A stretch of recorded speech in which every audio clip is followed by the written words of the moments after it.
Welcome back, you guys. Hey, I wanted to show you how to set up a Shimano Curado DC, the tension knob, and also the different settings that they have on the side here. So these are going to be set up quite a bit different than what you're going to see on a traditional bait caster. Now, out of the box, they're going to have some instructions in there that tell you how to do this, so definitely check that over. But just real quickly on it, they do have several settings here on this dial. Let me show you what those are. They have the open. That's going to be used if you actually want to take off the side plate. Number 1, that's going to be a very minimal braking. So you're going to want to use that in like perfectly calm conditions, no wind or anything. That's for your maximum distance. Second setting is going to be for your braided line. Third is going to be for fluorocarbon.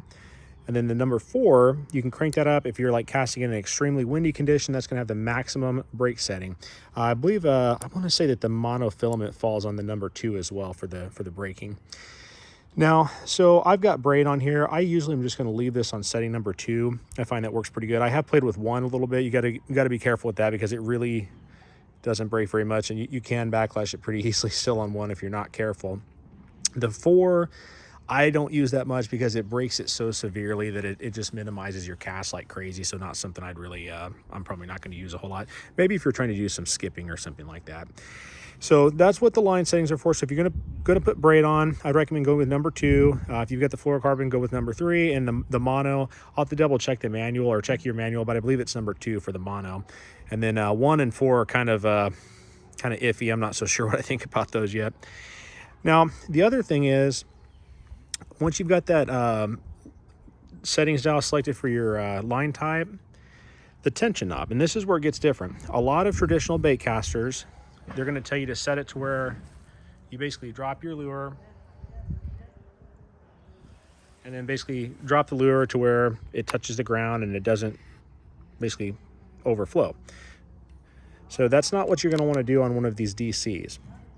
What you do, you loosen this up. Loosen it up. You're going to hear that line, or I'm sorry, that spool make a click when you touch it like that. You want to tighten it just so that it stops with that movement.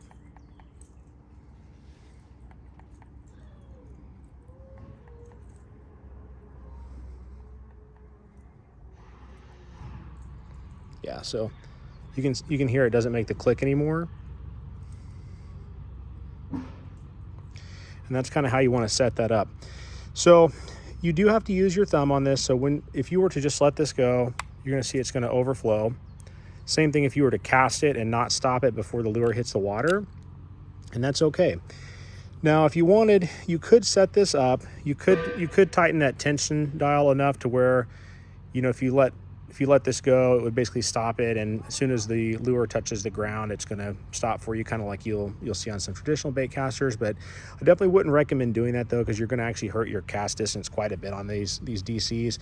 Honestly, I wouldn't quite recommend that on a traditional bait caster either. Maybe go a little looser once you learn how to control this properly, and you'll definitely get some better cast distances. But yeah, that's really all you got to do. So make sure to loosen that up until you can feel the spool and hear the spool clicking around. Then tighten it enough to where it stops doing that. And you can tighten it just a tad bit tighter if you want, or if you want to go just a tad bit looser, I think that's fine as well.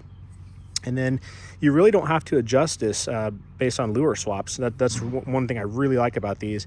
Every other bait caster I've ever used, you know, you have to kind of monitor that tension on it, play with the magnetic brakes and things like that. Whereas really, once you get this thing set in to where your spool's not moving anymore, you've got your line type selected, you're good to go, and you can switch those lures up all you want. So, but I hope that helps you guys. You guys have a good night, and thank you for watching.